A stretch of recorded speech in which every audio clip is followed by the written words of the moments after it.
my business. There's just too many open space. Let me know when we're ready. Just one moment.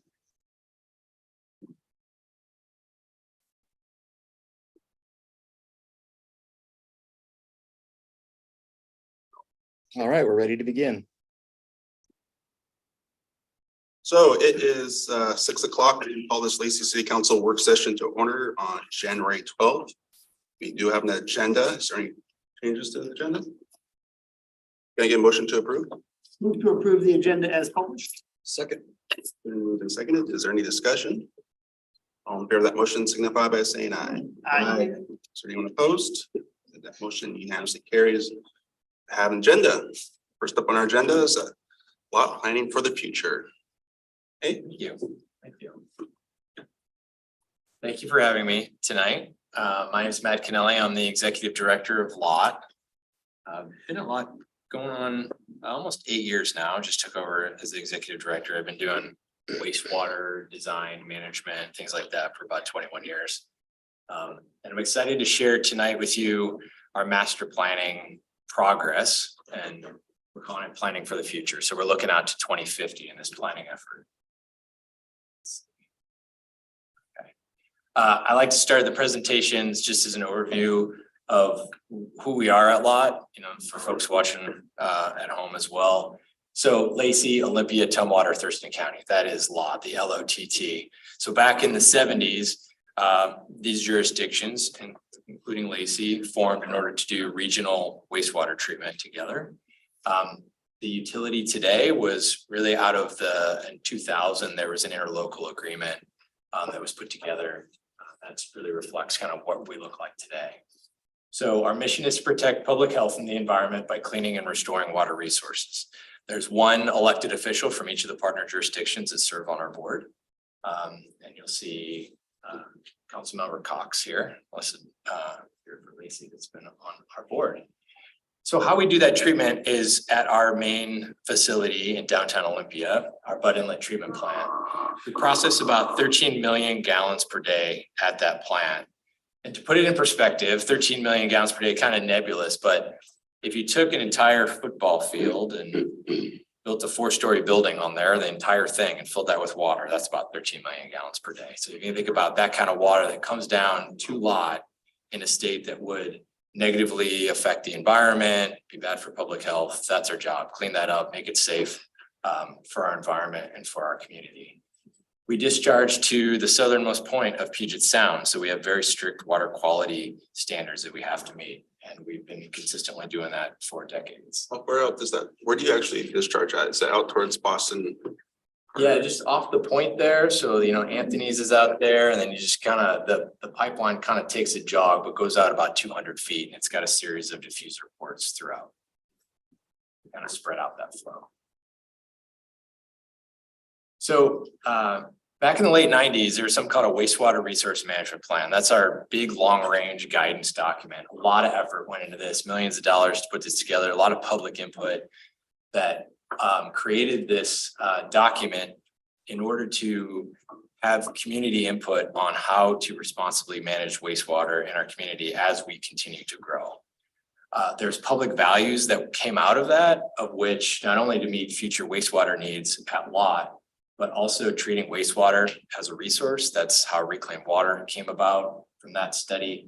And then maximize benefits to the environment and look for those multiple community benefits. So if you go out to the Hawks Prairie facility, that infiltration basin that I'll show you pictures of before, that's a good example of those community benefits, but overlap what our needs are for capacity.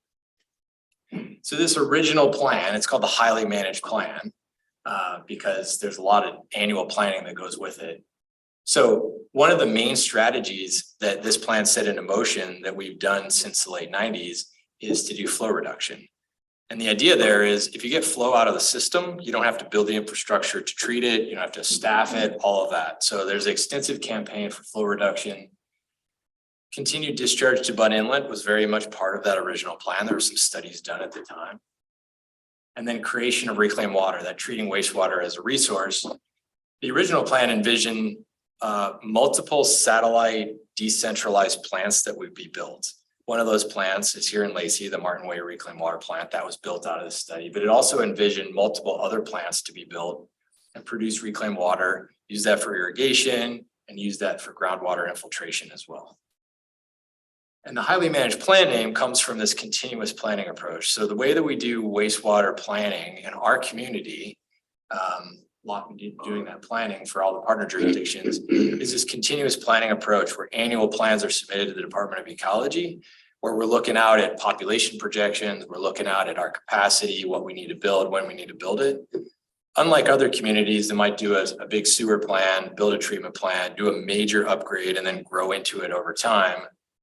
The way that we have as part of this plan is just that continuous planning. And by doing that, we've been able to defer certain projects. So our growth has not progressed to the point that the original plan had said. So we've held off on certain projects. You can take advantage of new technologies that come up when you just wait for this just-in-time approach is what it's called. So flow reduction has saved about 1.3 million gallons per day since the late 1990s. And it's been very successful. Those low flow toilet vouchers and all that, the building codes have kind of caught up to the point, and you really kind of need that minimum amount of flow really to get what you're flushing down to a lot. But there's low flow shower heads, there's all those type of things. So it's been very successful, but it's kind of reaching its point where we're still going to stay at it about water conservation, but really we're nutrient limited. That's really what's driving our capacity now a lot is the amount of nitrogen and the oxygen demand components that come down to us, not necessarily water, but it's an important part of the program.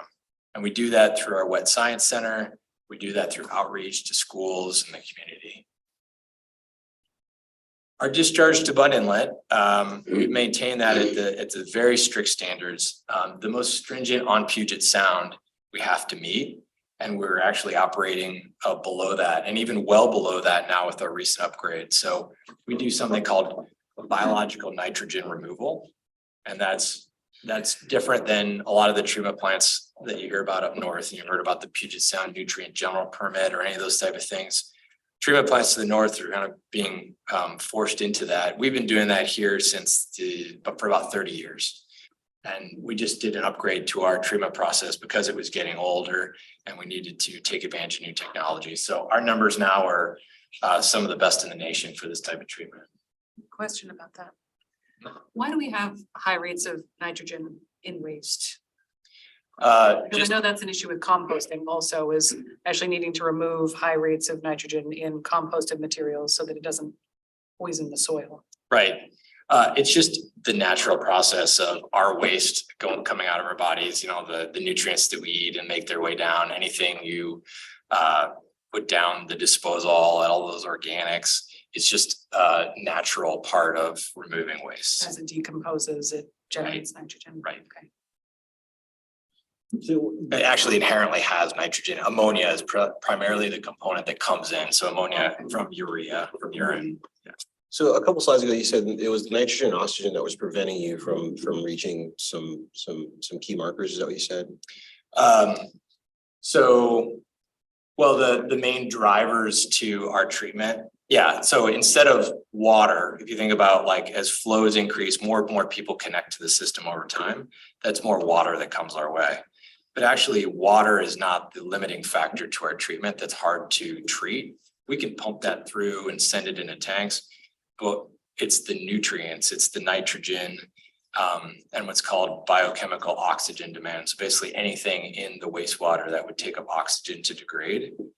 Those are the primary constituents that we treat for. And so you're saying like, hey, we need to remove these, and that's what causes delays, or that's the hardest part. That's what drives our capacity, meaning that like when more and more people connect to the system, we're more worried about the nutrients that are coming to us than the flow. Right. You know, and when we build tankage, we're actually making sure that we can take all that ammonia that comes in and makes it all the way down to these very low levels that we're regulated on. The flow is not as much of a problem. We can push that flow through and treat it. The days of, 30 years ago at Lot were more driven by flow. So that's why a lot of that low flow toilets, those type of things, get that flow out of the system, because they were building tankage in order just to accommodate all of that higher flow coming in.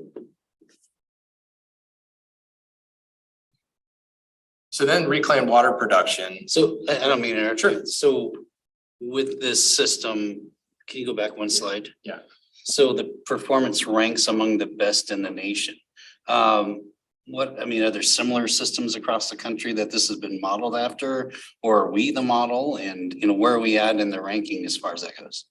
So, and the reason why that's a little bit broad is that we checked in when we were getting really high levels of treatment. Then I use just some numbers here. It's called 1 milligram per liter is the discharge of nitrogen that we have. Our permit is 3. 3 is the lowest level of on Puget Sound. And 3 in my career history, that's pretty much one of Standard. the lowest. Okay. And so we're getting 1 out of our new process. So Okay. I started checking around saying, who else is doing 1? Or like, I've never seen that in my career. And I used to design plants. And so I started checking around with some senior consultants and people, and they said, oh yeah, that's some of the best that we've seen. Certainly, if you go to higher levels, you're going to reverse osmosis and you're going to these major like drinking water quality stuff, you can get better. But this is for this type of treatment, the way that we do and the technology we've implemented, it's fair to say that we are some of the best in the nation. They don't produce like a rankings list or anything. Okay. I wish they did. I like to try. I'd be curious to see. Maybe an award to go with it. Yeah, I know. Yeah, we submit for awards and we prompt this up, but I can't say we're the best, but I haven't heard of anybody better. So, Okay, all right. yeah. Hey, Just Matt, curious.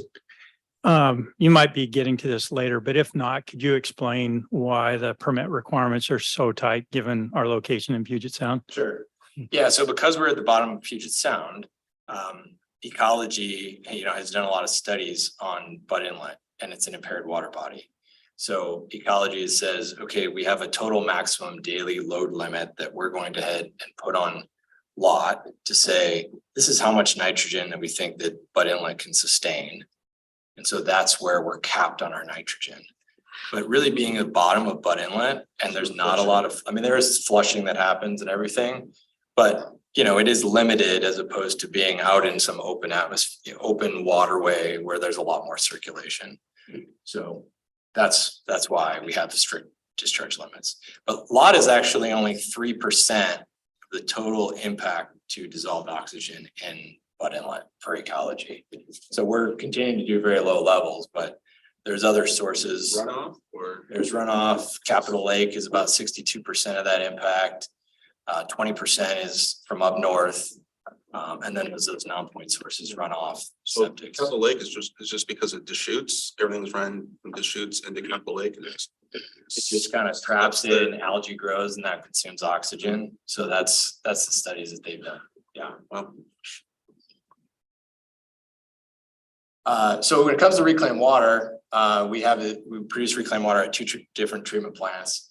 They produce 1.5 million gallons per day. So the Martin Way facility here in Lacey. And that water is used multiple places, but another example of community benefits is in Tumwater when that water is used on the golf course down there, 600,000 gallons per day of water is used there. And that's a drop for drop offset of what potable supplies would need to be used there. Out here in Hawks Prairie, we have a recharge facility. So that's producing reclaimed water that's infiltrating into the ground in these basins you see up front, and it goes through some wetland treatment prior to that. So that is that groundwater model, that recharge model that was envisioned in the original plan. And then also the city of Lacey and Olympia own and operate Woodland Creek. So using that, so that's offsetting water rights using that water. how much more capability is there for reclaim at the Martin White facility? It's So- 1.5 million. Right, What could it go to? It was originally designed to go up to 8 million gallons per day. So we already have tankage to expand for 1 more MGD. So you go like 2.5 MGD million gallons per day, but then you'd have to build the new tankage. But originally it was planned for 8 million gallons per day. And this site is great for infiltration as well. This site can take more once that facility is expanded. It just needs to have more wastewater coming to it in order to expand. It's actually just flow We've limited. added a ton of, units here and in Lacey since 2018, and we have even more on its way. I mean, how many more connections will you need to get that? I'd have to get to, I'd have to get your exact answer to that, but right now the projected expansion of the Martin Way facility is, I want to say, in the early 2030s, based on the wastewater flow projections of what the flow would need to get up to that threshold in order to expand the plant. But that's our plan. As soon as the flow gets there, that's our plan, is to expand that plant and produce more reclaimed water. So why we're master planning is because we have updated population projections. We just have a lot of new information that we have now. We have some lessons learned on what it takes to operate the Martin Way reclaimed water plant. We know new technologies. We have a pilot testing program where we do some testing of that. And we know permit regulations a lot better than we did 25 years ago, what the future is looking like, what climate and weather events do to us for pumping. So we set about for this master planning process through 2050. And we did it in 3 phases, and we're here in phase 3. We're rolling this out to the jurisdictions, rolling this out to the public, sharing what we've learned. Started out with a site plan for the main plant, our Bud Inlet treatment plant, and then moved on to capacity, which really looked at reclaimed water expansion and how we could manage capacity for future growth. So phase 1 looked at the Bud Inlet treatment plant, just looked really at every single process and looked, what do we need? When does it need to be upgraded? How old is it? What does it need to do? And so we came up with a plan that really, there's just a lot of detail here, and we'll use that for future planning. But the biggest thing is we wanted flexibility. We also said, okay, as we continue to need to expand and do different things, do we need any additional property? So there's some property here on the bottom that we're talking to the Port of Olympia about purchasing, because we would need to expand the plant to build some new facilities in the future, at least have that option. And also take into account some recent upgrades that we did to save some plant space. You just answered the question in my mind. I was thinking of with just a ton of new connections, and I remember the original cost a lot was $26.99 on my bill, and it's no longer that. And I was thinking, I wonder if I could ask, do you ever see the cost of this on a monthly basis for the end user going down? And then you started talking about acquisitions. Yeah. So no. But I'll get to the part where we can sell some property. So it's going to be a trade-off. So I'll get to that part of the story. And I know I want to make sure I stay on time here. So the second phase is capacity strategy. So the original plan envisioned these decentralized plants, expanding reclaimed water. So we explored that option.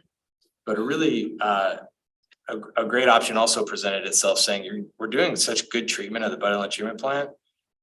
Can we actually drive those numbers even lower, and you get capacity because you're treating to lower numbers? And I'll explain what that looks like. So just for the first one, the reclaimed water option, multiple satellite plants, and this extensive purple pipe network, kind of like another water system, something like that. But we know it's a challenge to operate decentralized plants. So the Martin Way facility is doing great, it's meeting permit, everything like that. But we also know that we have, you need security to monitor that. You need staffing, you need chemicals, you need pumping, you need screening, all these things that actually already happen at our main plant. So it's a good model, but also it is a bit of a challenge to manage another facility separately. And then we have these undeveloped sites that were purchased back in the mid 2000s for future infiltration sites, for future facilities.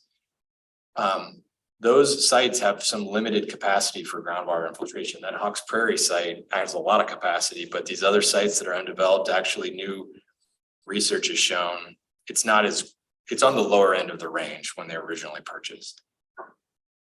And that extensive purple pipe network for reuse, it's really been limited to kind of areas where the main lines are. It hasn't kind of spidered out with pump stations and all those type of things, which makes sense. We're different than more like a Florida or Arizona or something like that.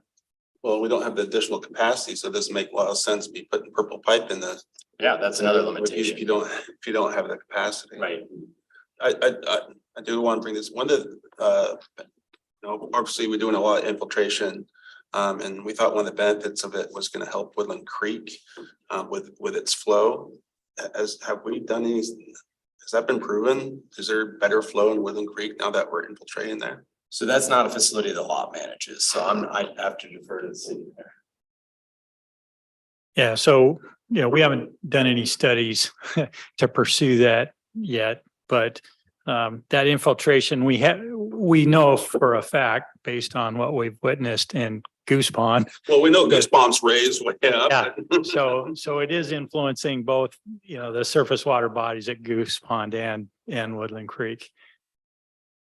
But I don't have numbers for you though. Okay, So how the reclaimed water option played out when we looked at how we would, if we just looked at expanding reclaimed water for future growth that comes. What that actually looks like is a really long pipeline to get to the South Deschutes property we own, because that has some extra infiltration capacity. So it's the numbers that we got a couple of years ago, it's $115 million to do something like this, an 8-mile pipeline, really long, and you might have to pick up some of these other properties we own just here in the yellow. So it's pretty costly to do that option, but certainly we evaluated it. But the second option of doing enhanced treatment was exciting because it's more cost effective, and I'll explain why. But we can insert some new processes on the back end of the plant, not right before disinfection, that actually get the nitrogen lower, as well as the biochemical oxygen demand. That's the BOD. That's another number we look at. So to illustrate what that looks like, if lot is regulated at total pounds total that we can nitrogen, that's not changing. So we know that as continued growth comes to the system, that total limit is not changing. So how do we manage that? So the way that we do that, if I take a given amount of clean water, this is not to scale, but the yellow would be that total limit of nitrogen. So we have this given amount of clean water in our current treatment. And what enhanced treatment looks like is I'll take that same amount of clean water and we drive that nitrogen down. So do better treatment. What that means is you see this delta between the two yellow marks. So we can actually add more water to the system and still meet that same total nitrogen permit limit. So that's the idea behind enhanced treatment. You're getting the numbers lower so you can add more connections to the system. And so that can accommodate community growth. So where we ended up with our master plan strategy was, this is really promising. We're doing a really good job at our treatment plant. We can invest in existing infrastructure. We know how to do this, and there's technologies to get us there. And really some major gains in discharge capacity there as well. But expanding reclaimed water is part of that original process and is very important to us, and there's a capacity benefit. So because we have expansion capacity at the Martin Way plant and at Hawks Prairie, the plan is when we can expand those, we will. That's part of the plan, and it makes sense. It's very cost effective. The Bud Inlet treatment plant would expand as well. Kind of wait for that demand to develop from Tumwater and Olympia, and then we're ready to expand that as well. So kind of a combination of those two, but really focusing on.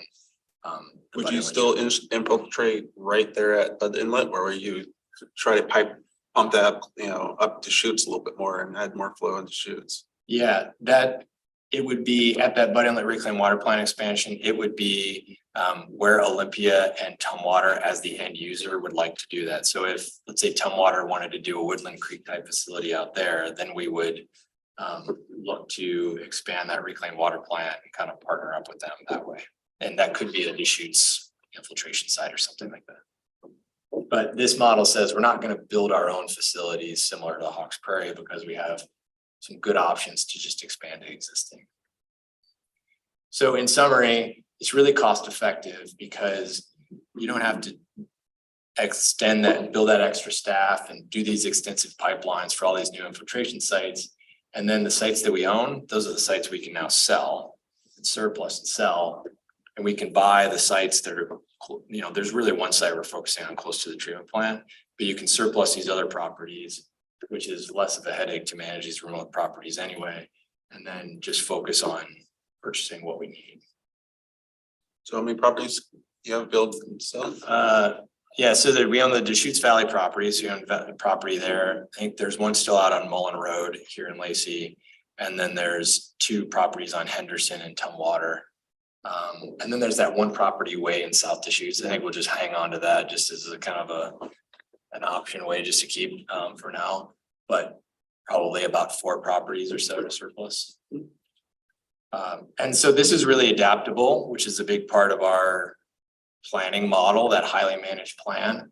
We can increase production when flow develops the Martin Way, and then do it at the Bud Inlet Reclaim Water Plant when it's possible. The other exciting thing about this option from a future standpoint is when you look at expanding more technology at the Bud Inlet Treatment Plant, is if we look in the future, decades to come, the trend of water quality is just going to keep getting lower and lower. And so when you start treating water to higher and higher levels, it just gets you closer to that spectrum all the way to a potable supply. We're not ready to get in the business of potable or anything near that, but you just kind of can think long term, saying this makes sense. We're not putting in stranded investments. Would you expect the sale of those 4 properties to generate enough revenue to pay for the property that you're looking to purchase Yes. near the facility? Yes, yep. So And does the port sell you that property or just long-term lease? we're looking to buy that property. Recent conversations said that we can't get it all, but I think there's something we can do. And they're working with us. They understand it's an essential public facility. And really, I think we're just really wanting to buy that property to secure the option. So we'll probably buy it and then they'll continue to use it for parking. And there's a lease agreement there. Multiple community benefits. And then just maximizing flexibility. So regulations change, a new need develops in any of the partner jurisdictions, anything like that. We just have these multiple options, and that's served us well over time. And so that'll be our plan for the future. So we're doing community presentations, including here tonight. And then we just set the date for our outreach effort more to the public, giving a lot more detail, an hour-long presentation and answers on February 27th. So we'll be messaging, then we'll do SEPA and ask our board to approve the plan. Any other questions that I can answer? Excuse me. Did I hear you say that you may sell property on Mullen Road? That is one of the properties that we own, yes. Is it in Lacey or in Thurston County? It's a lease. I think it's in It's Lacey. right across from, I think, right across from Camacha Middle School. Did a CUP, way back then, it was a satellite reclaim treatment site, if I remember correctly. Yeah, that was kind of envisioned. That was one location, there was gonna be a future satellite facility. And I'm glad you mentioned this because part of what we'll do with the surplus too, I mean, lots of partnership, right? So anything we're going towards surplus is conversations with that jurisdiction, right? As far as if the city has interest in these, that would be the preferred approach. Yeah. So as our only direct connection to Capitol Lake and the estuary, right? Just the only way we're connected to that issue. What do you expect the cost to lot be in the future as the estuary gets implemented? So we did that calculation from a business case to understand, make sure that where does lot fit in funding, helping fund that effort? What's the business case for that? Yeah. And so the way you get there on the calculation, I think we're at 175,000 per year is where that number in today's dollars for us. The business case actually showed that it was higher than that. But the way we got there is if Capitol Lake happens with 62% of that impact to oxygen depletion being from Capitol Lake, the idea is that ecology would have a less chance of regulating lot, that kind of turning the dial further and further on us. So by us supporting Capitol Lake and that happening, then there's less of a chance of us being further regulated, but it's not zero. Right, so we'll have to expand this plant, the Bud Inlet Treatment Plant, but you basically could say expansion costs 42 million. The chances of having to build the first phase is only 70% if it's Capitol Lake. Like we've got some numbers that I can show you, but that's where it comes into the business case of funding Capitol Lake, is because the chances of us having to build additional treatment goes down. it's a little bit of a stretch, but I guess I can see that. That's been the history as far as the one dial that they've been able to turn over time has been lot, and we're already down to 3%. And so it's harder and harder to get more and more. And that's been the history. So that's So is it ongoing 175,000 a year? that's for the contribution to that similar to Tumwater. Yeah, it's primarily to support the dredging effort over the time. Does it show that the discharge that you're doing is adding to sediment? And No sediment. I mean, we measure the suspended solids in there, but I mean, it's so small compared to anything. Yeah, we're not contributing to the sediment. It's more of a water quality thing for us. Yeah. Any other questions? Thank you. Okay. Thanks for having me. Yeah. Great.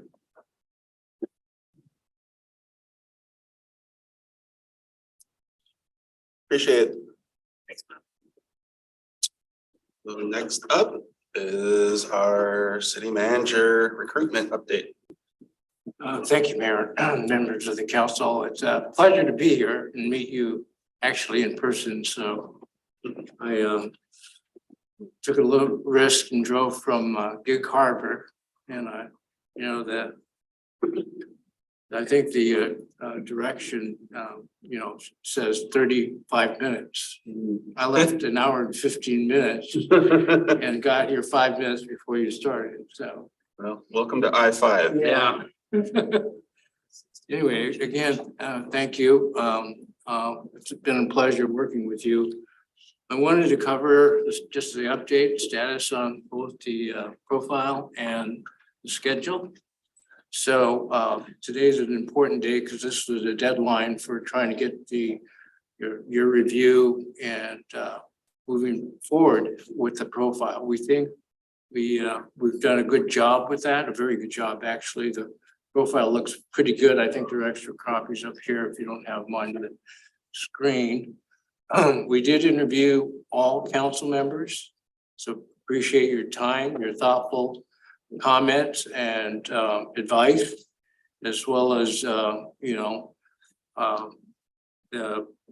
directness in terms of what you wanted for the next city manager in terms of talent, experience, ability. So that became very clear to me, and many things were similar. So you see some things that maybe you may have said actually almost verbatim in the ideal candidate, and some of the things we put in the profile. But it was a pleasure working with you. I think all the comments were very important. We considered all of them and made sure that, we did the best we could to summarize it and make an attractive piece so that we can market this profile as soon as possible. Now, we also interviewed all the directors, so I want to thank them for their time. Very direct comment. Couple of them weren't able to be with in person or on Zoom. So we had a couple actually write out their comments. Appreciate that.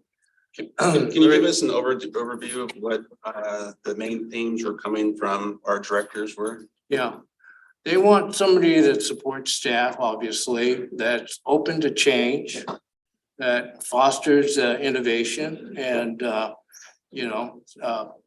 think they want somebody obviously team oriented, and they want somebody that will hold them accountable, but be very accessible to them.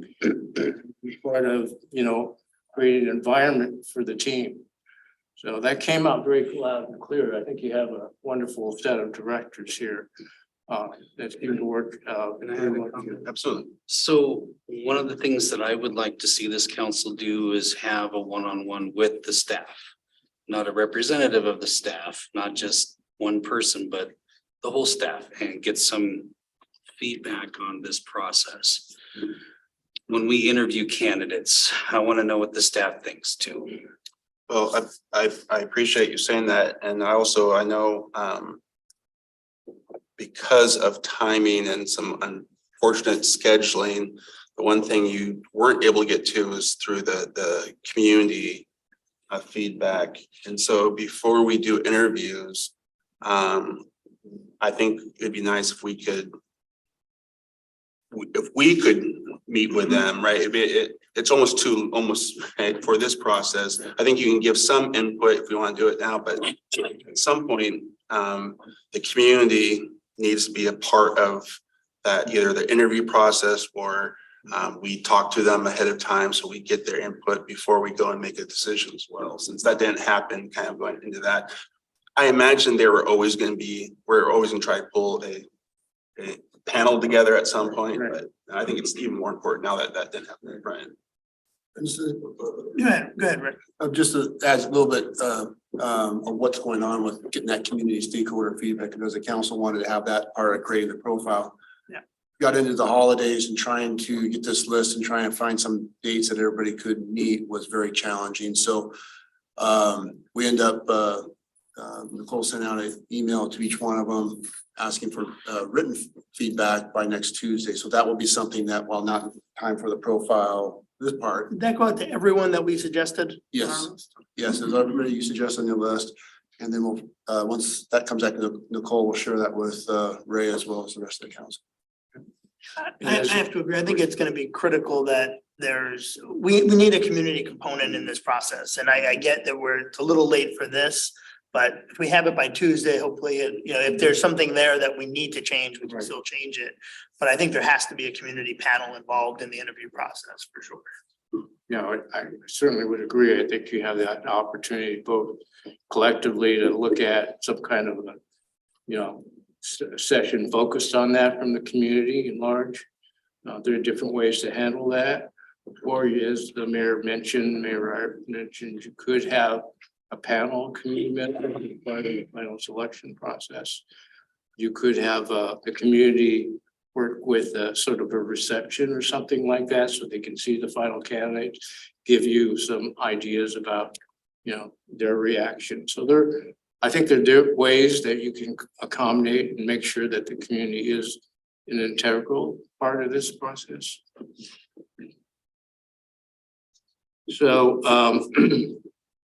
we think this is ready to go. We've made one change. Rick reminded us that, you have a AAA. I reminded Rick. Okay. The mayor reminded Rick that we have you have a AAA credit rating. So that's certainly enhances your financial condition as a city. I think that's an attractive, fact that, anybody looking to be the next city manager would take it into account very seriously. So, by the way, kudos to all of you for having that. Not many cities have AAA. No, that's one of the reasons why when I didn't see it listed, I'm like, I think we should be advertising that because it is quite the accomplishment. Right. Also in the profile, as I mentioned, we recommended a salary range that was slightly higher than what maybe the HR department and your interim city manager was looking at. We think that's the market reality. I can tell you that other cities that we're working with, they're up to 240 to 260, right in Puget Sound area. I saw the assistant director for Tacoma and it's quite high. Yeah. For the assistant? It's the top of the range is 300,000. Really? Yes.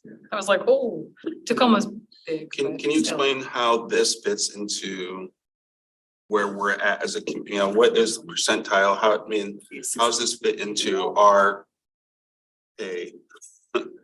And how the separation between what this would be with the rest of, Well, I think Rick explained it. I think it's 76.4 is your range, and that comes out to about 192,000 to 240,000, I think. So if you look, that doesn't include a cost of living, but if you include a cost of living of 4.5%, you're at 250 at the top. And the council should, the council can always negotiate that employment contract at the end.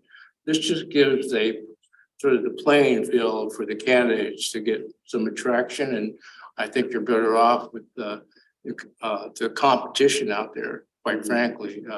It's market driven, not so much calculated on the best HR practices. And I know Councilmember Vasquez knows that, but it's what the market will bear. And unfortunately for cities, it's either high or too low, and you're competing with other folks. So.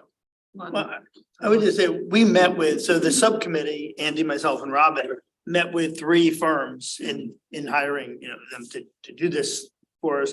And I can tell you that all 3 of them gave us the same range.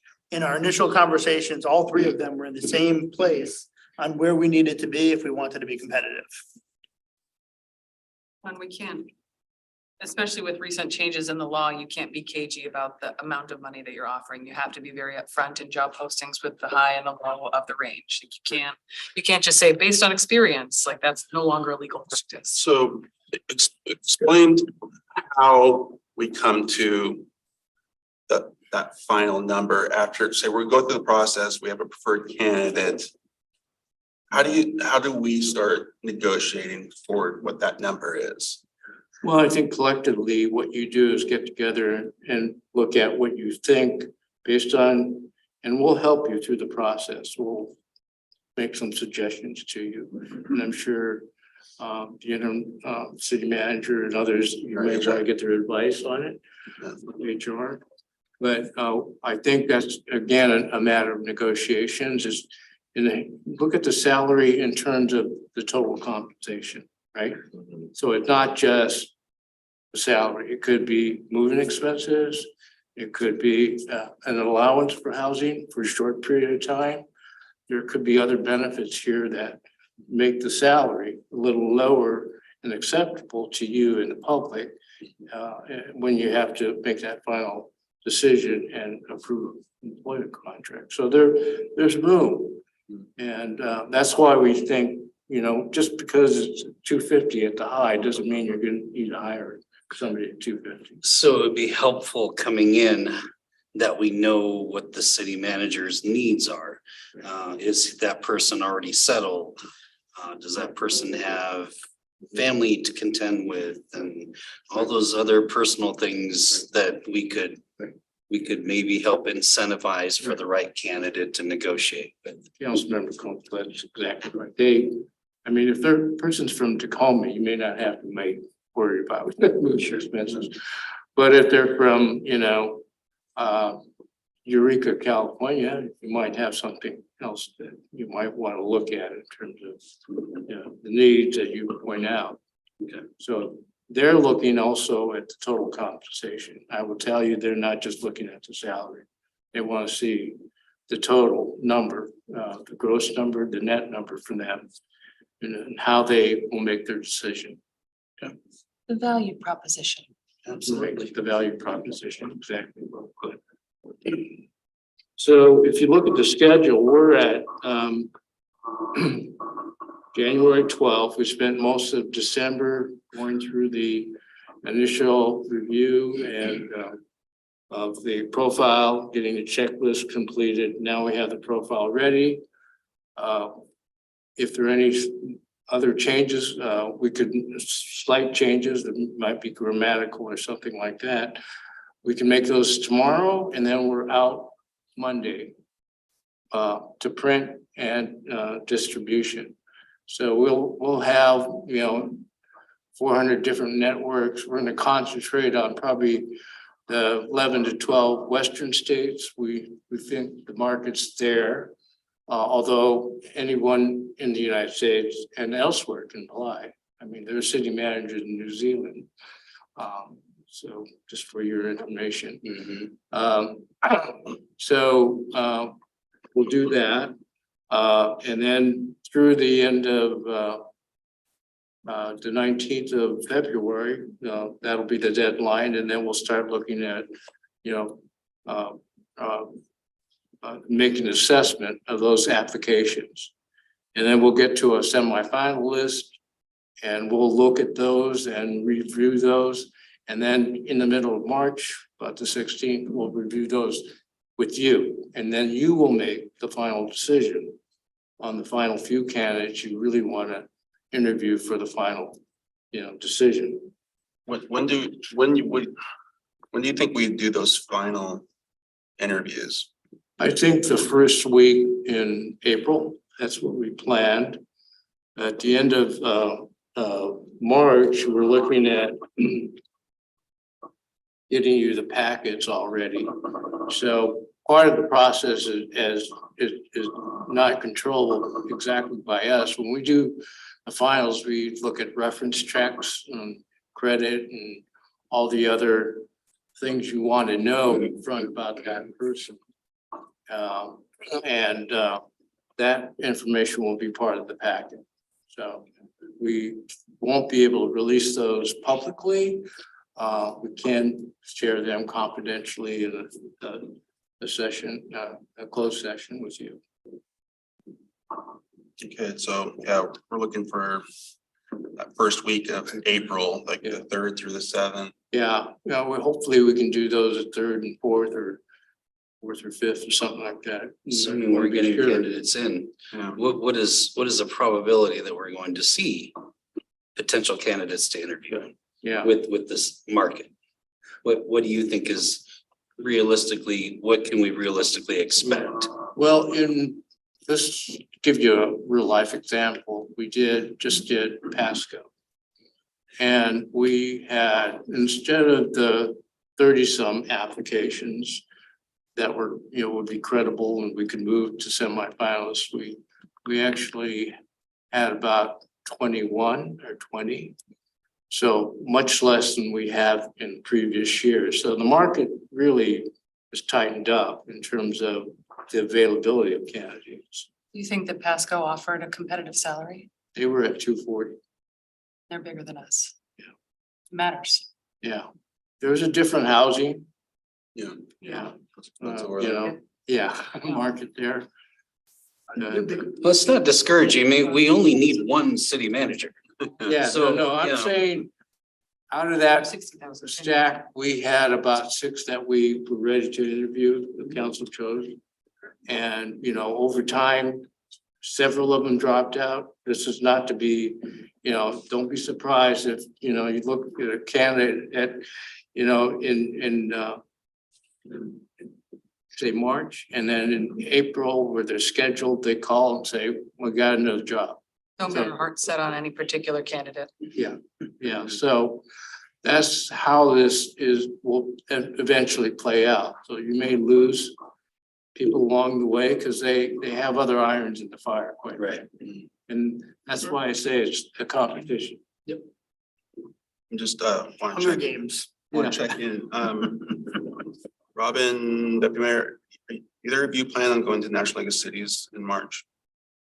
I No. don't have it on my schedule. Just one. I think there's a transportation went through March. That happens right before NLC, yeah. And just a matter of logistics too, because we're going to have to save dates, set calendars and those type of things for whatever that final interview week is. So part of that in setting it up is defining what that interview process looks like. If there's going to be a community reception or the community panel or others and those different panels. And that's going to take some logistics work that's we're going to need to figure out, plus reserving again the dates on the council's schedules. Plan on being in town the first week of April. Yeah. So that's one of the things too, we're going to need to work with Ray to start figuring out, so we can make sure that we don't have a scheduling problem at the end. Rick brings up a great point. So between now and the next time we meet, you might be thinking specifically, how you want to add that community component, if part of the final selection process or not. How many panels, who's on the panel, where we want to have the interviews. We have done interviews in other places, more neutral. That can happen. Certainly City Hall is a place, but you can also have it elsewhere. Some cities have actually had a sort of a evening reception, a light reception, so that candidates could bring their spouses or partners. We've done that here. We did that with the with police chief when Chief Semco was hired. We did that with Scott. I know I was the only one here, but yeah, there was a community reception. That same day, it was a busy day because it was a day of panels. Then we went out and showed them around Lacey, right? Went around, showed around what's going on in Lacey. And that night, we had a reception in here. And then they got a chance to see each one of them to introduce themselves. Had some dinner and had some food, and we hung out for a bit. And then it was basically after that, the next day or so, we started talking about, okay, who do we like? So I think we should have something similar to that. So a day of panels, and then because we also then had to meet with the panels and all talk Get the about input had from to the get the balance. input. So what was everyone think? And we heard from the directors and heard from the community and heard from and then it was a pretty easy last time around because Scott was the clear favorite. But yeah, I think we should plan for something like that. It's very similar. Yeah, good.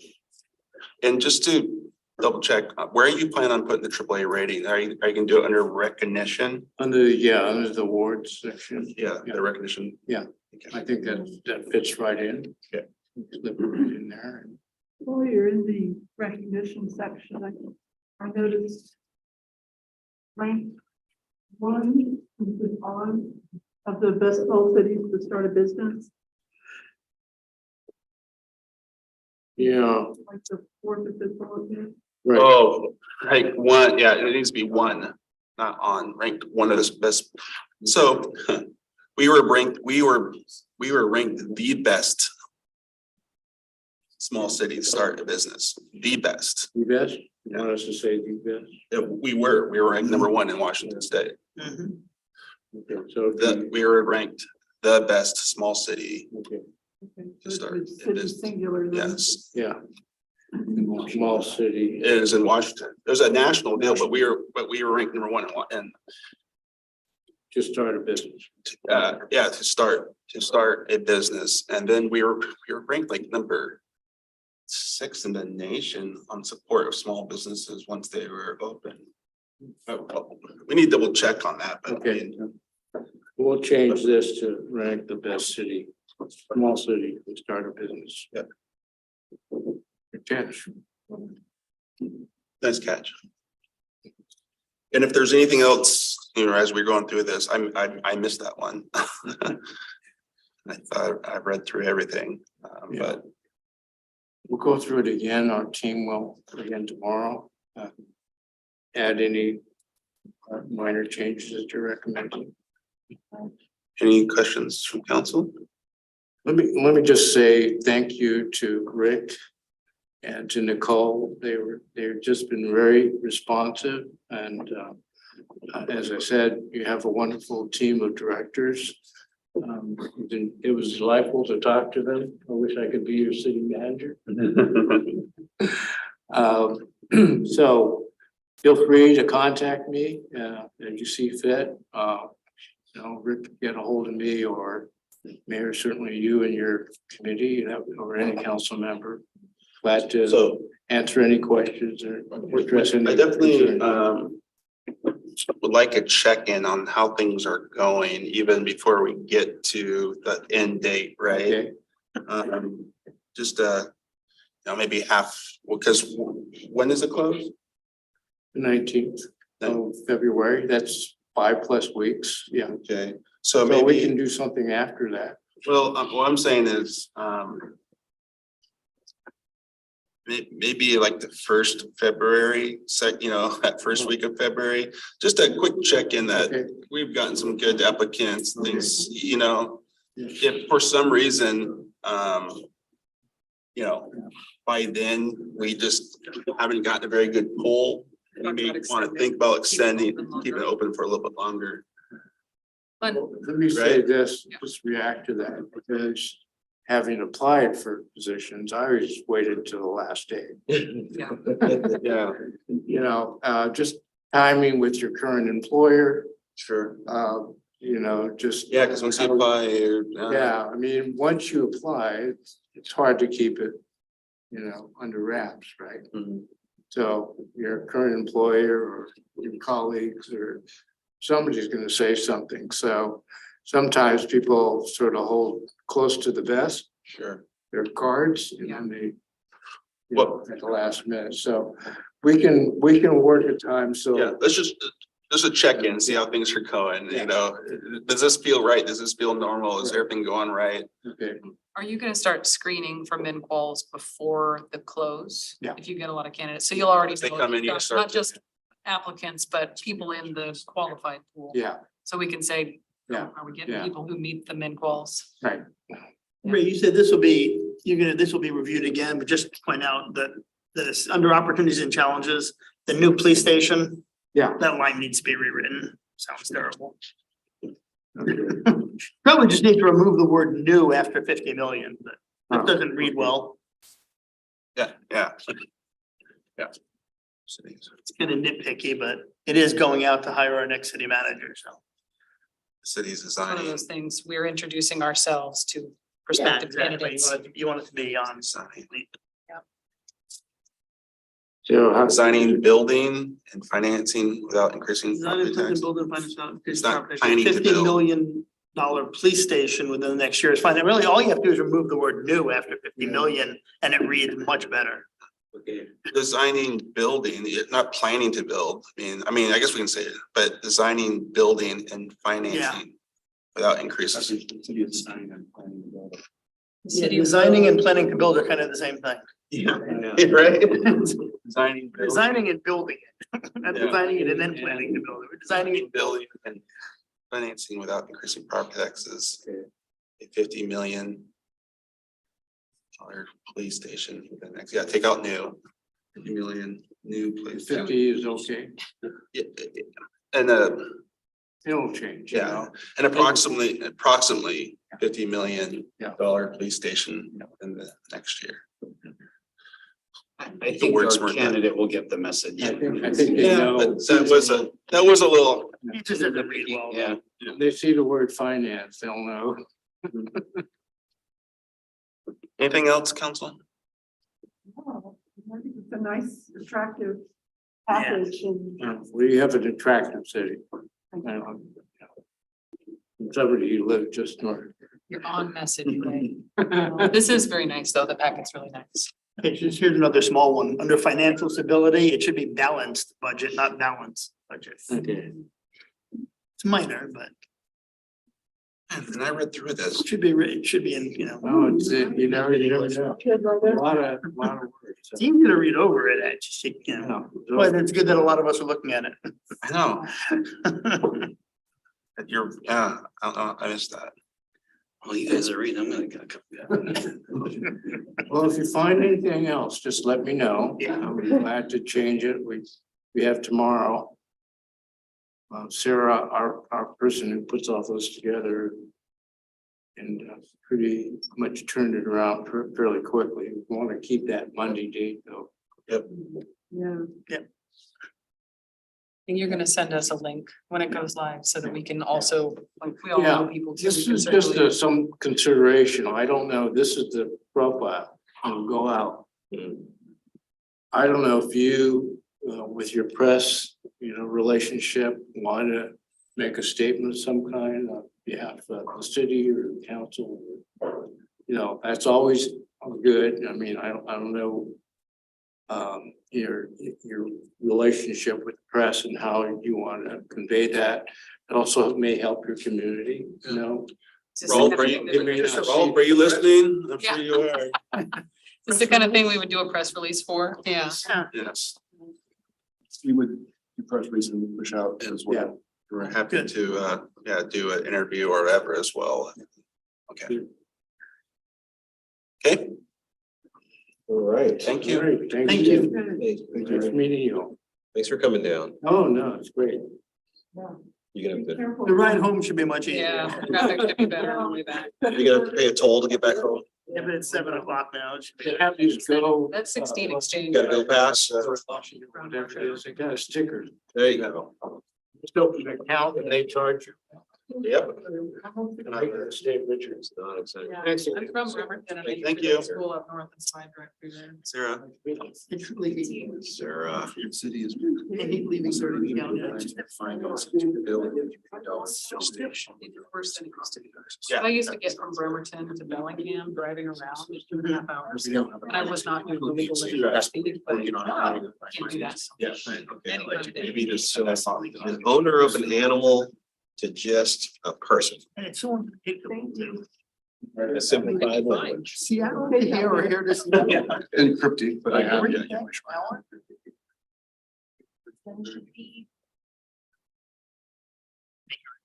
Hello, good evening, Mayor, City Council. Thank you for having me.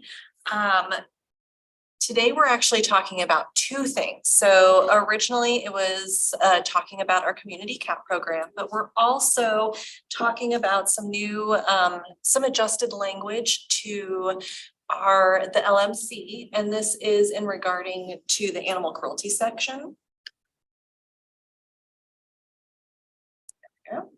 So while we were reviewing the LMC for our community CAT, as well as we continue to review the LMC, you guys, this won't be the last time you guys actually see me this year. As we start making changes, but we did note that there was a slight language difference in this particular chapter. And current language only allows for the prosecution of owners in regards to animal cruelty and not a person. And so it is a small difference, but it is distinct. It did not, it did not prohibit prosecution, but by changing this verbiage, it will help align us better with our CWs, as well as the rest of the county. So we are suggesting that we change any reference to an owner of an animal to a person. And this will just help close that gap and put us more in alignment with state as well. So I'm curious. Do the other cities have to make this same change where since Lacey? So This is under Lacey, do we make the change for everyone? no, so you guys are making it for you. Mhm. We reviewed Thurston County is actually fine. They have a person. Okay. City of Tumwater has a person, but for whatever reason, City of Lacey and City of Olympia have an owner. Okay, And so we will be making this suggested language change to the City of Olympia as well. And this will be a continued thing that we go through.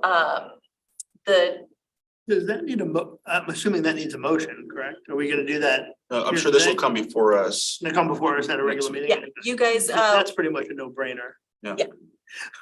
you, that was included in the draft ordinance. That was included in the packet, but it'll be it'll be a component of all the changes next week. So, next, do you guys have any more questions about that? Makes sense. Okay. Next up, we're going to be talking about the community CAP program. Before I do my presentation, I did want to introduce Jen Stone. She works for Best Friends Animal Society, and she has actually been our expert in helping us create this program. She is a community CAP program expert. She has done this not only for us and with us, but with several other organizations, municipal agencies across the country. And so I invited her tonight to speak for a few minutes regarding her experiences about community CAPs before we dive into my presentation. Hi there. Good evening. Thank you, Sarah. Thank you for having me. I'm very happy to speak to you about this. Just know that I actually wrote down what I'm going to say because as Sarah knows, I can talk about this for truly an hour or more. I'll lose track of time. So this is for your benefit if it looks like I'm reading. I've been working for Best Friends Animal Society for 8 years now. And that entire time, my specialty has been community cat programs, but specifically how animal services agencies can incorporate these programs to achieve multiple goals. One of the most important benefits of a community cat program is reducing the free roaming cat population over time, instead of using taxpayer dollars to simply put a Band-Aid on the problem. The decades-old practice of using animal control officers and shelter resources to remove some cats while ignoring the continued breeding and repeated nuisances, it's not working. If that was a valid solution, we wouldn't be having this conversation today. The reality is that removing cats from an area leads to a rebound or even an increase in their numbers, while returning fixed cats to their original area prevents population growth. Fixed cats are also vaccinated against rabies, which is addressing an otherwise ignored public health issue. Animal control officers' time is spent providing customized solutions for nuisance issues with individual neighborhoods and individual community members who need help. This is a far better use of resources than picking up trapped cats repeatedly from the same location month after month, year after year. I have a number of examples of studies that I can share with you of communities who've had success with this. For one example, a study showed that there was a 55% reduction in cat population over the course of a 14-year observation and robust data collection period. But note that that's a 14-year time period. We're playing the long game. We're working towards real, sustainable solutions and not quick fixes. I want to say that I very much respect the valid concerns and questions raised by not only members of the City of Lacey, but also the environmental and conservation groups. I think what gets lost in translation when discussing the impact of community cat programs is that I want the same solution as anyone else. I agree that the overpopulation of outdoor cats is a problem and it needs a solution. The game changer for me was when I was working on the ground and seeing these solutions in action. I started with Best Friends, simply doing TNR in a select few zip codes of Los Angeles County. And I know that these programs work because I've done the work and because I've seen the results. I've seen the community members who felt overlooked and left with no other recourse but to continue feeding cats that they couldn't bear to stop feeding, but they had no resources to deal with it and they were underwater. I've seen them finally get to a place and breathe a sigh of relief when the entire neighborhood isn't flooded with cats going everywhere and creating messes in many people's yards, but there's finally a neighborhood where neighbors aren't mad at each other anymore. We've found some solutions to resolve those nuisance issues. We've addressed sick cats in the population. We've addressed the spay and neuter so there won't be kittens being born in random people's bushes.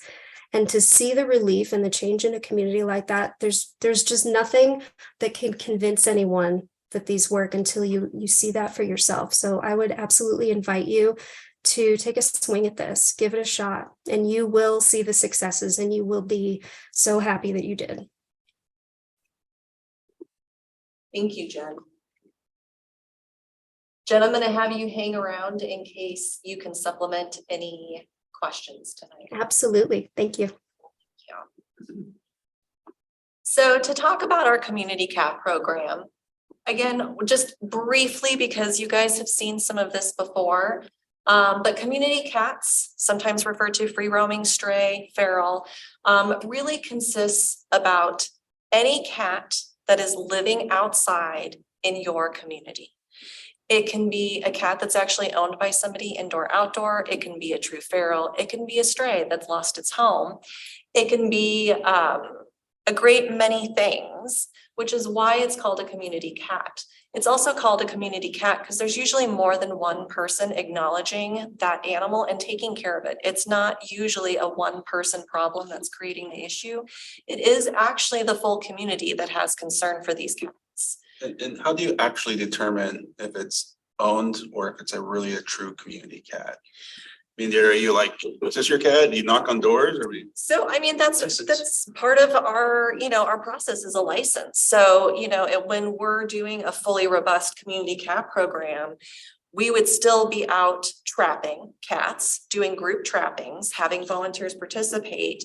You would trap as many cats as you can in one night. And before you do the surgery, anybody who's wearing a license gets let go.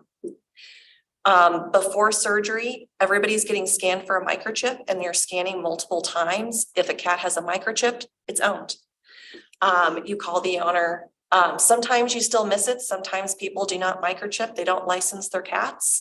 And the great benefit is they just got a free spay neuter and vaccination out of it, and their cat's still not participating by reproducing and continuing the issue in the community. So that's The really marking what of we're the at. ear is another Correct. sign We that- do, and then moving forward, one of the telltale signs, as you can see in the picture that I show, is an ear-tipped cat. It's a visual marker because in most cases, you're not going to get anywhere near this cat. There's no way that you can handle a feral cat without anesthesia to check for a space scar. So the most visual way that you can see this is by the ear tipping. And it's a great way to see just by observation how many cats within a colony have already been fixed. And do we have any idea how many community cats are in Lacey? No, but I would honestly say that there is probably a great deal in Thurston County because we have no low-cost spay neuter options here. I County, have a formula to determine. It's definitely not foolproof, but let me bring it up because I wanted to find out ahead of time. So the city of Lacey has a population of 54,461 residents as of 2021. There was a formula created by the University of Wisconsin School of Veterinary Medicine that says that there's approximately per one cat, 7 residents. So per one outdoor cat. And when you plug in the numbers, that means that the city of Lacey would, in theory, have approximately 7,780 free roaming outdoor cats. And that's just the city. That many So cats there's roaming in 8,000 Lacey? cats running around Lacey? Yeah. Like the city of Los Angeles has between 1 and 3 million is their estimate. So count yourselves lucky. So that could be that's a catch-all idea of feral community cats that are claimed by somebody. That is just kind of the whole gamut. Yep, the outdoor free roaming cat. Okay. Interesting. That's a lot of cats. Yes, and depending on the climate, a lot of kittens. Yeah. So the easiest solution, and this is why we see a large number of nuisance complaints when it comes to cats. There has not been a solution like this before. We have only ever practiced the catch and kill model. But before I go into that, I do want to talk about, this is a list of organizations that support community cat programs, or what we call TNR or TNVR, which is trap, neuter, vaccinate, and return. So there's a number of organizations, and I do want to point out that there's also several veterinarian organizations on this list. So the American Association of Feline Practitioners, the American Animal Hospital Association, Association of Shelter Veterinarians, all of these national organizations have come out in support of community cat programs in one fashion or another. So previous to TNR, which started probably more than 20 years ago, it was catch and kill, which is what Jen explained it to be. It's animal control officers going out, trapping cats, bringing them to the shelter. It's frustrated community members trapping them, bringing them to the shelter. But when you have an outdoor cat or a feral cat coming into the shelter, they are not a viable adoption candidate. So what we become is basically all we're doing is euthanizing all of these animals coming into the shelter. And how many were you euthanizing? Oh, gosh. So prior to the pandemic, because the pandemic has changed our numbers slightly, we were probably euthanizing upwards of 1,000 cats a year. It has decreased slightly, but we could be reducing our numbers more. Where our euthanasia rate comes in is these cats. We don't see, when it comes to shelter euthanasia, that's not an owner requested euthanasia, the majority of our shelter euthanasias are cats. They are a vulnerable population within our system. And it's one of the reasons why we are unable to hit a no-kill status with just 90% live release rate or higher. The other reason why this does not work is because cats reproduce and stay in a colony with resources in the community. And it's also not resources in terms, what most people think of as somebody's feeding these cats, right? It's not always somebody feeding the cats. Sometimes it's somebody's feeding the cat, but also there's other things to think about. It's the amount of trash in any given neighborhood. It's your fruit trees, it's your nut trees, it's your garden that are bringing in rodents that are another source of food for these colonies. And so, yeah, it's not just people feeding them. You have to take into consideration the environment. And all of that comes into play. So as long as you're removing these cats from the environment, it's going to fill just like a vacuum with new cats moving in and continuing to reproduce. So the easiest solution and best solution and most humane solution that has been found is performing TNR in targeted community areas. So you identify what areas are a problem. And we can do that through several different ways. We usually identify via zip code and target specific areas. We have known neighborhoods that we are already working within the neighborhood to provide resources. And so these are ones that we focus our energy on. And this is what's been proven effective because you're not removing animals out of the area. You're maintaining the population that the resources are there for. And when you're working with community caregivers, you can also even coach them through the amount of food that should be being given out, because you don't want to just keep feeding, right? You have set amounts, set times, that's it. And it becomes a sustainable environment. And so it's working with these community members. There's local organizations that do TNR now. There's concerned citizens that do TNR. And what's really great about this is it empowers everybody to take action. It's not just us coming in with trying to do a solution. It's the entire community coming to terms with that. Obviously, this council's already been updated on this program and been very supportive. I guess the one question that we have is that, you know, since this was presented to us and we did have a community member who was quite vocally against it. Yes. Can you please speak to that? Absolutely. Other than that, I think we're all very supportive of that. Absolutely. I do have some talking points based on his public comment, if you want me to jump in. Absolutely, Jen. Okay. Yeah, I have nothing that he said is shocking to me. These are all really normal questions that I think it's perfectly fine for anyone in the community to ask. In terms of restricting or penalizing, criminalizing feeding. So I know that a lot of communities have talked about, well, why can't we just make it, you know, a finable act to feed outdoor cats? And while that truly seems like it could be a solution, it just doesn't work that way because humans are humans. There's a quote that I have from the National Feline Research Council. They say, as communities across the US consider how best to manage their population of unowned, free-roaming cats, an option often proposed is an outright ban on residents feeding animals. The relevant science suggests, however, that these policies are unlikely to reduce the actual free-roaming cat populations, and they end up backfiring. Sometimes they increase in their numbers. The reality is number one, this is pretty unenforceable.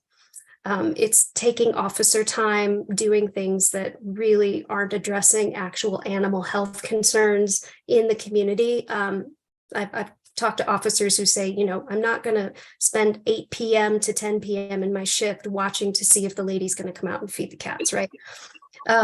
So it's not a good use of staff time. Not that person's cat, and they're like, Exactly. Yeah. Grandma. So it's pretty difficult to enforce. And also what it does is it forces people who feed to hide the fact that they feed, because people are simply going to do that regardless of whether there's a law against it or not. Feeding starts from a place of good intentions and compassion, but it's probably a lack of awareness to a lack of education about the issues that are surrounding community cats. So penalizing it, criminalizing it isn't going to make people stop. And when they do hide it, it means that I don't have access to talk to them about spay and neuter. They're not going to seek it out. It means that I don't have the opportunity to educate and talk to them about maybe feeding a little bit less and not letting the raccoons come. And it doesn't give me an opportunity to adequately spay and neuter an entire neighborhood's population if I don't know who's feeding. It's just impossible. So that's one of the things that I wanted to address, is that I understand the intention of saying, why can't we just get people to stop? It just doesn't end up working that way because we've tried it. The other thing is, if you think about what if we did get them to stop feeding? The cats aren't going to go away. They're going to become predators on much more wildlife and birds in the area, which is not what we want anyway. The other thing I wanted to speak to was the idea of registering or designating certain caregivers, based on the fact that they're really adhering to all of the best practices and participating in the program the way that they should. And the same thing as the feeding issue is that it's incredibly unenforceable to determine whether or not a caregiver is actually following all those best practices. It's not a good use of officer time. There was actually a community that we were working with, and I want to find it. I believe it was Kansas. So Finney County Humane Society in Kansas, they decided to make an ordinance change in 2016, similar to yours, and to allow a TNR program to be adequately run. But they also added in that caregivers needed to be registered, mostly for tracking purposes, just so they could say, like, how many cats have we fixed? How many are left? How's your colony? But what ended up happening is a year later, one person had successfully registered. No one else would do it. They absolutely ignored it because they felt like registering was going to put them in the spotlight of doing something wrong. And so they immediately, just like the feeding, they went underground. Oftentimes those registrations have to be renewed every year. It's just more headache and more work on officers and staff that you don't want to have. I think as counterintuitive as this might sound, there's no way to legislate your way out of this. It really is a one-on-one, neighborhood by neighborhood effort to educate and engage with the public. And you can't scare them away when you want to engage with them. Online, after talking to this resident, do you feel like he understands and is on board? So our communications, my officer's communications with him, he has always been on board with our community cat program efforts. I do understand his frustration because it's a new program. We didn't have the resources up until now to do true support for this program.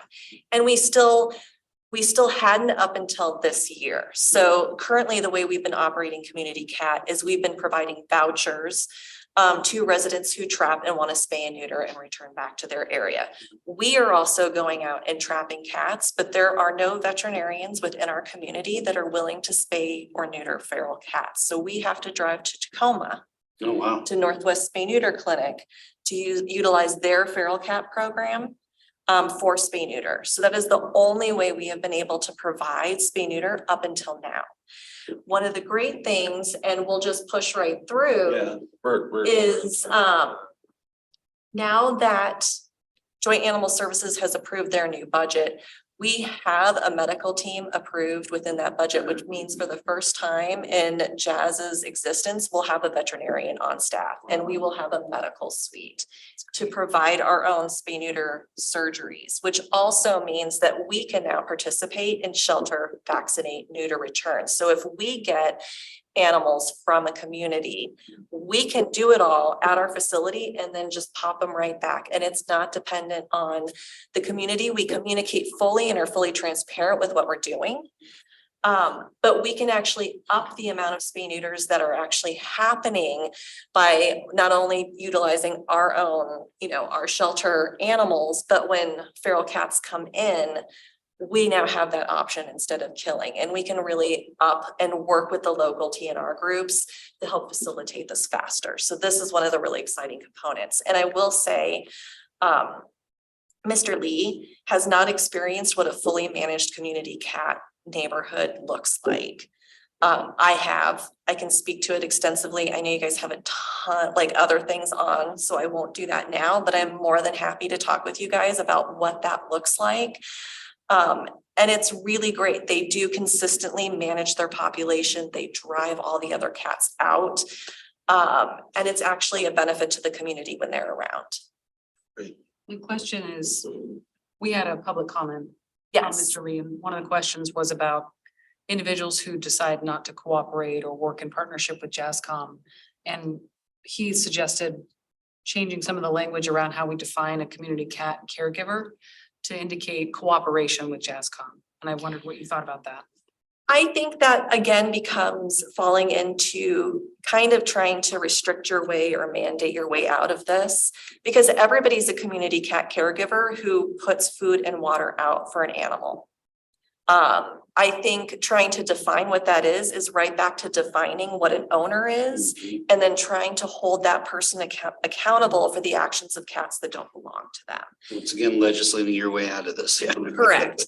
And so, well, again, I understand what he's saying, and we can still enforce. There are still like humane law enforcement that if they're mistreating, if they're not being cared for, if they're not receiving medical attention, like this is all part of the program. We're going to be pulling any sick cats. We're going to be making sure that they're taken care of and not in a community where harm is going to happen to What do you them. think your capacity would be for surgeries in this facility? And I mean, we already found out that it was 1,000 cats a year being euthanized. So I mean, our capacity will be, we adopt out about 1,500 animals a year. So that for one will be our capacity, is to do that many surgeries. You know, the idea would be for us to have somebody who specialized in surgery. It's not unheard of in shelter medicine to have a high volume spay neuter surgeon that can do 30 surgeries a day. That's not what I'm saying we will have, but the community is really excited for this. We have organizations willing to donate their veterinarian and their time to help with these events. And to do, I used to participate in feral cat spay neuter days back in Phoenix. You know, when you have 2 vets that are a high volume spay neuter, you can do 100 cats a day, and it's a really fun day. So now that we have Makes the a huge impact space, on the community. it does. It makes a huge impact, and especially in a community that's never had any kind of access to this kind of spay neuter service. So the 1,000 that are being euthanized, you'd be able to do that many. You'd be able to do that 1,000. In a year. Right. In a We year. would be able to, like, the numbers. So now it's actually reduced to about like 250 that we would have to euthanize, but those would be 250 that we could perform surgeries on as long as they were healthy and put them back where they are from, where they belong. Well, thank you. I think is there any other? Okay, thank you so much. We appreciate it. So our next agenda item is our 2023 Community Development Block Grant Program. Shannon. Well, good evening, Mayor, Deputy Mayor, and council members. I do want to say for the record that I think this is the first time I am not closing a work session. So I don't know if I'm losing my billing or if I'm getting closer to the front, so. So like the mayor just mentioned, I'm here to talk about the 2023 Community Development Block Grant Program. And I just want to provide some quick background on the Community Development Block Grant Program. So it's authorized by the Housing and Community Development Act of 1974, and it's administered by HUD. And the purpose of the program is to develop viable urban communities, really focusing on decent housing, suitable living environments, expanding economic opportunities, and focusing on low and moderate income persons. And so this is known as LMI. So if I say LMI frequently throughout this presentation, know that I'm talking about low and moderate income persons. Here in Thurston County, and I know this is knowledge for a lot of you, just want to make sure that we get a good background for everybody and anybody who might be watching. The city of Lacey is part of a consortium through Thurston County, and that includes the city of Lacey, Tumwater, Thurston County, including the South County communities of Tenino, Rainier, Lakota, and Yelm. And this does not include the city of Olympia. Olympia is its standalone entitlement community, so it receives its own community development block grant funding. As part of the consortium, the funding rotates every 3 years. So the city of Lacey gets it a year, Tumwater gets it a year, and then Thurston County, including those South County communities, gets it a year. What are the distinctions now with Olympia and Lacey where Olympia still qualifies as a standalone? Well, Councilmember Kunkel, the city of Lacey can pursue becoming an entitlement community after the next session. We'll get into that in just a second here. Okay. And so it rotates every 3 years, and it's estimated that we'll have about $1 million after taking the administration costs. So currently, the administrator of the program can use 20% of total funds for administration. So after you take out administration costs, there's likely going to be around $1 million available for funding. So the city has been part of the consortium for a while now. Pre-2013, the city competed in the small cities grant through the state, but since then has been part of this consortium. And in 2021, the city elected to continue with the consortium for the next cycle of 2022 through 2024. But it was at this time, and this goes to your question, Councilmember Kunkel, that there was some direction from the city council to continue to pursue becoming an entitlement community in the future. And so the first opportunity for the city to do so would be in 2025 after the end of the current cycle that we are in. I should remember that. But we do meet all of the criteria to become an entitlement community, which is just having a city with a population of over 50,000. There's other criteria too, but that is the one that we So would qualify the for. reason why the council made the decision back in 2012 is because we were under 50,000 at the time. Right. Every year we were having to apply and there was unknown. And so when we looked at it, it's like, okay, well, if we combine with Thurston County and Tumwater and us, we have a guaranteed dollars almost to the amount of what we could have gotten if we applied, but still had that unknown. And so we made the decision at the time, it made more sense for us to come together, but we all had to agree. All three entities had to agree, and I had to come up with what, and then how do you figure out what the, do we do it on a population basis, whatever? And we just decided to split it between the three of us. So with the idea that says that a lot of this work is helping the entire community. So, but Tumwater's done pretty well with this because they get a third of it and obviously the smallest of the jurisdictions. Then we continued it at the next, since then, knowing that we could have separated, but the money came out to be about the same. What we were getting every 3 years. Yeah. Would have been basically divided by 3. But our population has grown so much since then. And then going through this last discussion with our other partners, we were saying, hey, let's focus this on permanent supportive housing, and the South County is like, oh, you don't, they had some disagreements with us, and so we basically said, okay, well, this probably will be the last time we anyway, sorry. So going back to the last time this conversation came up when we were talking about continuing with the 2022 to 2024 consortium membership. Yes, to the point of, hey, when we looked out through the years, it was going to be approximately the same, money coming in. We also had to consider that, it requires a lot of resources to start a program like this. And it also requires time as part of that. And so it just really for 2022 was not kind of the ideal juncture to start an entitlement community program here in the city. But it was something that was incorporated into the city council's 2022-2024 work plan to continue to work towards looking at 2025. And so this was identified in Goal D, which is finalize homeless response plan and enhanced social services. And specifically, there is a section that talks about looking into the community development block grant entitlement program with the idea that, 2025, we would be well along in the process of creating our own entitlement community. So a couple of just basic community development block grant requirements is number one, it cannot supplant existing funds. So ongoing programs cannot be used for this funding. Second, it must satisfy HUD's Community Development Block Grant National Objective. And finally, it must be a eligible activity. And so I want to get into the last two bullet points in a little bit more detail. So when we're talking about HUD's national objective, it has to benefit LMI, so again, low and moderate income persons, through a couple of different ways it can do this. The first way is by area benefits, and that is an area where at least 51% of residents are LMI. And for the past few years, Lacey has not had a census tract that meets this criteria. However, it looks like in 2023, there will actually be a census tract. So I'm showing the track itself, and I know it's a little bit hard to see, but it is, quite squarely where we're at right now. So you can see it's essentially east or west of Carpenter Road is going to be a qualified census tract. So that means that any project within that area that is eligible and is not supplanting, local funds, that would be something that we could apply community development block grant funding for. And so I'll use the example of the last project we did was the Lacey Veteran Services Hub. So as part of our expansion, we used community development block grant funding. However, it wasn't in a qualified census tract at that point. So we had to do a lot of documentation to show that the users were LMI.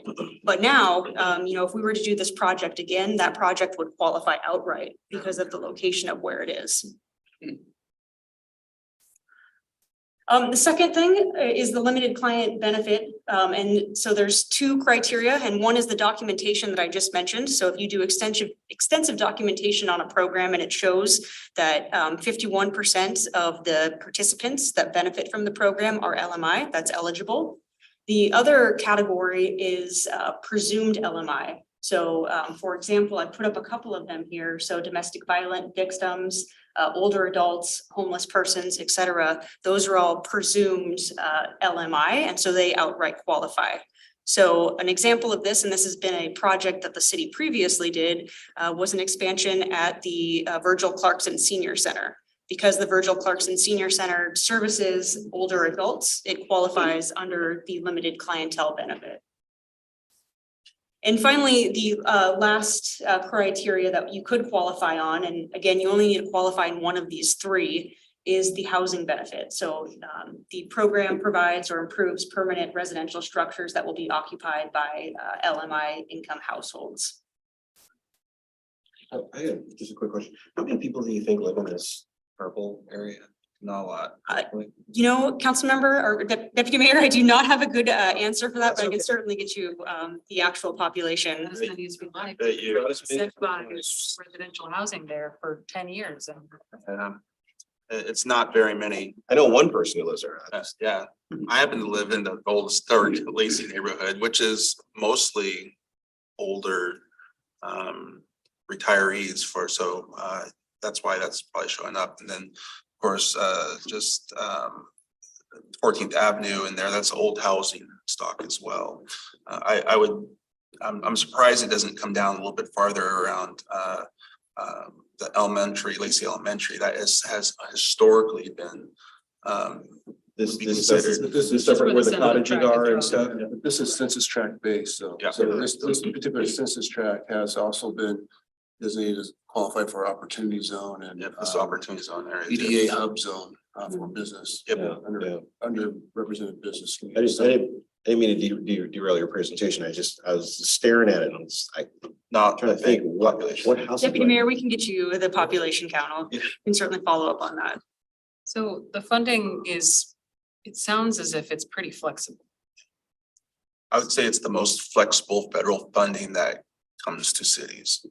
So can I just ask some test questions to see, like, could we use it for this? Could we use it for that? I've heard Rick talk about building a covered breezeway that connects the community center with the senior center. Yep. As an example, like, could it be used for that? If we don't get the funding for the emergency operations center through the legislature, could it be used for something like that? It's in this. That one, I would say no. And I'll get into some eligible uses here for a second, but to answer your first question, yes, that one would most certainly qualify, especially because of the presumed population. Yeah. Before I get into a couple of more concrete examples, and I certainly will, Councilmember Vasquez, and if there's other things you're thinking of, please feel free to ask. The other thing, it has to be an eligible activity. And so I just want to outline a couple of parts of that. So the first part is public services. And this is something that up to 15% of the total funding that is received can be used for. And I'll get into some examples of what public services are. Then the second one is public facilities, but there are some exceptions. And so I do want to make sure to outline that when we're thinking about, say, police facilities, for example. And then capital improvements. And then finally, I also threw up here program administration. Like I talked about earlier in the presentation, 20% of it can be used for program administration. Which would be great. We won't have to pay the county anymore. What's the We'll have to percentage? administer the funds, of Yeah. course, but And they do manage all that, and it is a lot of work, but yes. 20% has always seemed 20. too high to me. We've had that conversation a few times. So when we're talking about public services, and again, up to 15% can be used for public services, these can be services that are provided by the city, they can be services that are provided by a nonprofit, but these are just a couple of examples. So job training, crime prevention, health services, services for homeless persons, substance abuse services, fair housing, counseling, education programs. But this is just a brief list. When you think about social services, a lot of them would qualify for LMI populations. Public facilities. So these are facilities that are owned by a government or something that it could be traditionally provided by a government. Might be owned actually by nonprofits. But the idea is that it's open to the general public for services. So a good example of this is the Lacey Food Bank. So the city has previously used community development block grants for Lacey Food Bank expansions. It could also be used for community centers and libraries. Shelters is also under this category, so that would be an eligible expense for public facilities.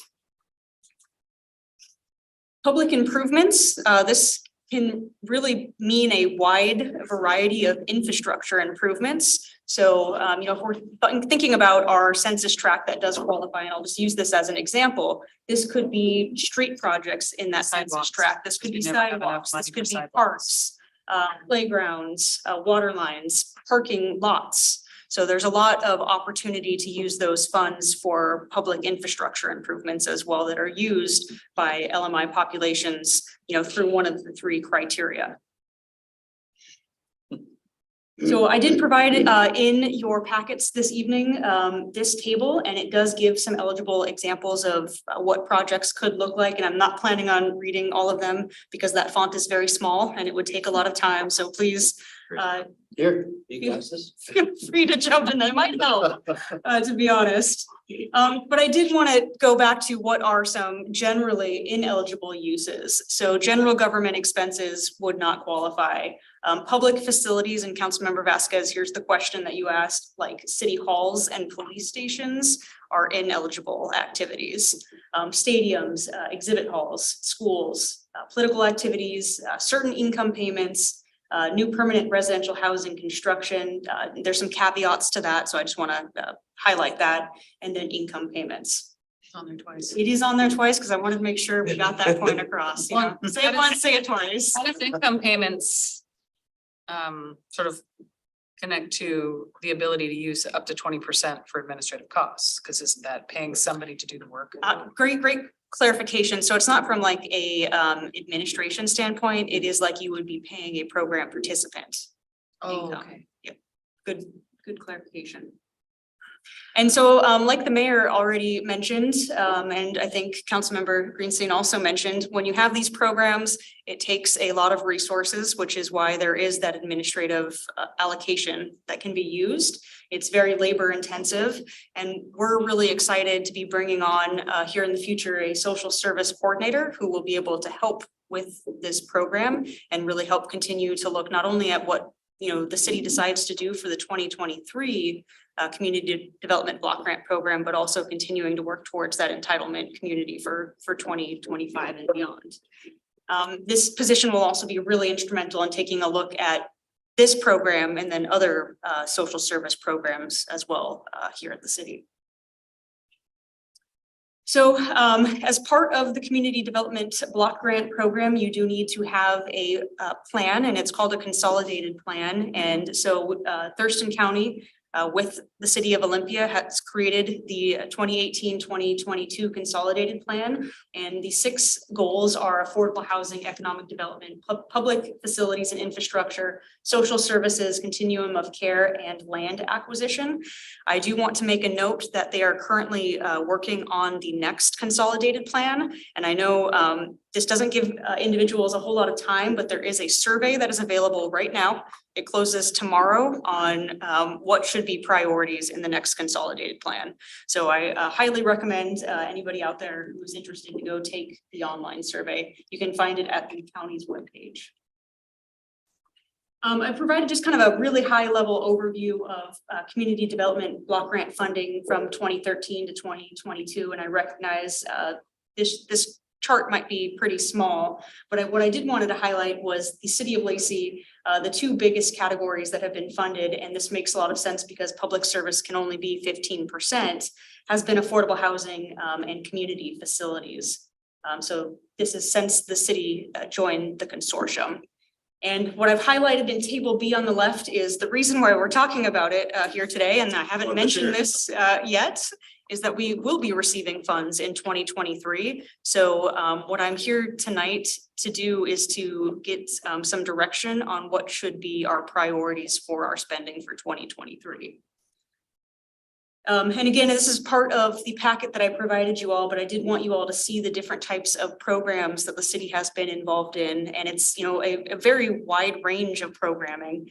Like I mentioned, programs like our food bank expansion, our expansion of the senior center. But in addition, you can see there are a lot of housing programs and just public service programs that the city has provided funding for through the community development block grant. To tell you, having been there for all 3 of them, some of the toughest decisions is when we have to make the decisions on what to fund, because we will get applications for far more money than we will have to spend. And If I remember correctly, last time it was almost double the request as opposed to what we had, and every one of them worthy, every one of them something you want to give money to. Very difficult decisions. So just as far as timeline for this process, so I'm here, it's January, and we're discussing the priorities. The next step is going to be a notification of the RFP and funding that is available. So that's anticipated to come out in February. March and April is really working on applications and having a workshop to work with potential applicants. And then a future presentation of project proposals and a public hearing here at a Lacey City Council meeting. And then review through, the rest of May and selection sometime around May, June timeline. So the recommendation tonight, and I'm here also just for discussion, is, given the goal areas of the consolidated plan, and then also, the conditions here in Thurston County, is to specifically solicit for projects that align with affordable housing, social services, and public facilities and infrastructure, with a goal of meeting that 15% to public services, which we anticipate will be around $187,000 for 2023, that align with the above priorities of affordable housing and social services. I mean, that's what we've done on all of our cycles, so I think we should keep with that. I'm comfortable with the list. Yep. I do have a question. As we get closer and closer on this, have we had conversations yet with Thurston County and Tumwater about the potential for Lacey going its own way, and talk about the impact that it's going to have on those areas? Yeah. So one of the things that last time this came up, and one of the reasons why we didn't rush it, even though we could have been an entitlement community, which did end up having a pretty big negative effect on us when it came to ARPA dollars, by the way.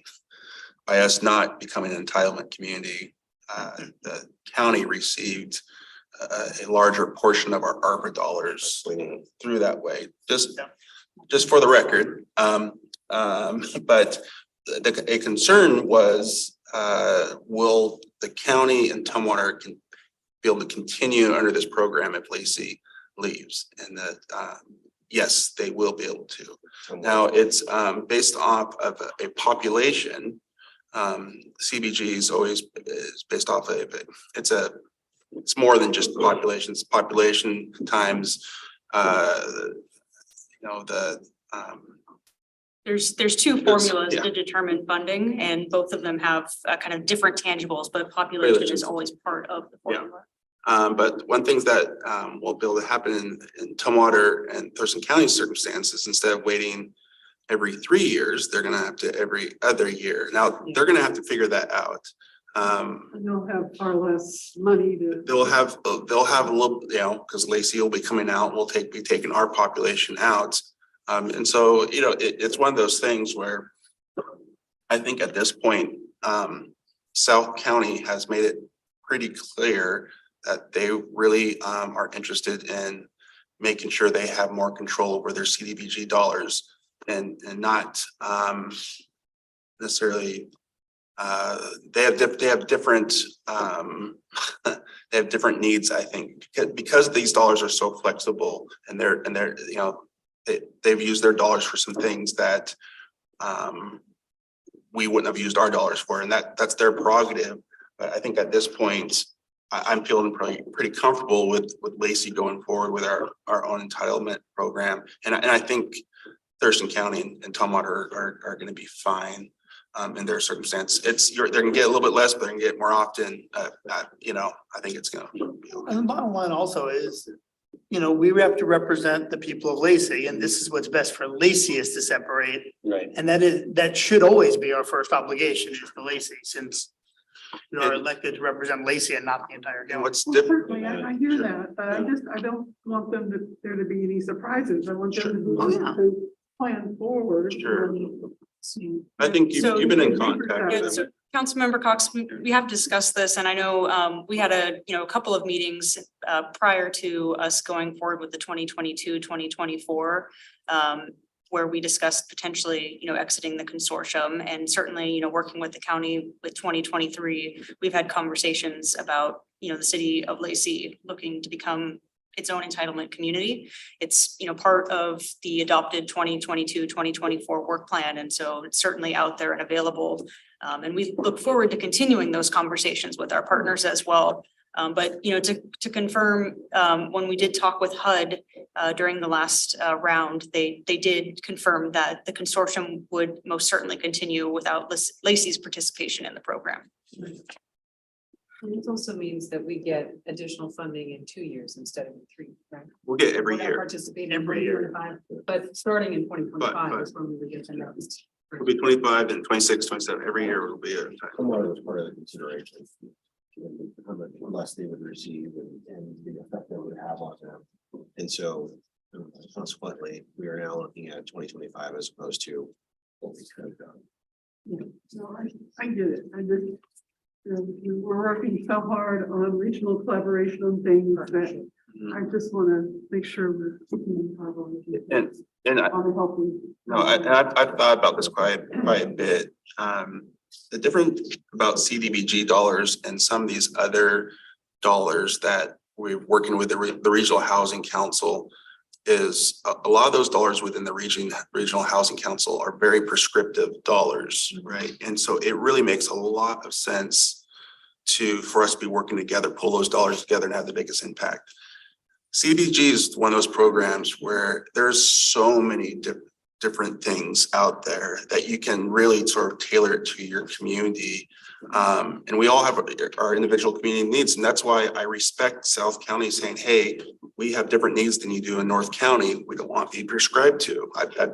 I get that. And so I think with these dollars in particular, I think it makes sense for individual communities to be making sure they're meeting their individual needs.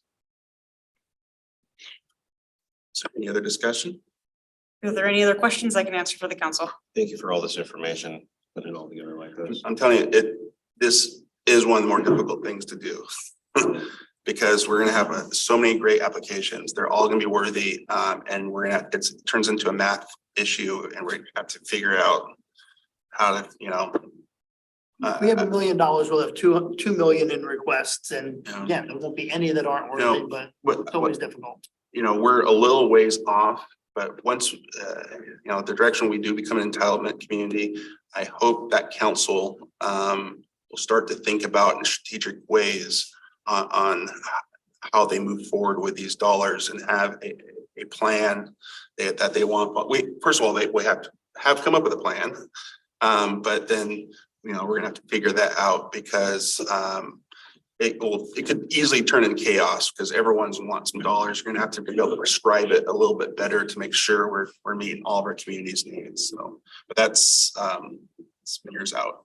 Well, and Mayor Ryder, I would caution the council, it's not years out. I certainly think You're that's right. I guess something you're we right. should be thinking about here. And that's certainly why, again, I welcome the social service coordinator because that is one of the things that they will be taking a look at and bringing back to this council for further discussion. And it's better to have the conversations earlier because You're gonna need it. 2025 is going to be Yeah, here. you're soon. right. We're gonna need to discuss it in 2024 and have a plan for, I agree. It's a coordinator. What's the? When are you gonna horizon advertise on for the that? coordinator or are we waiting?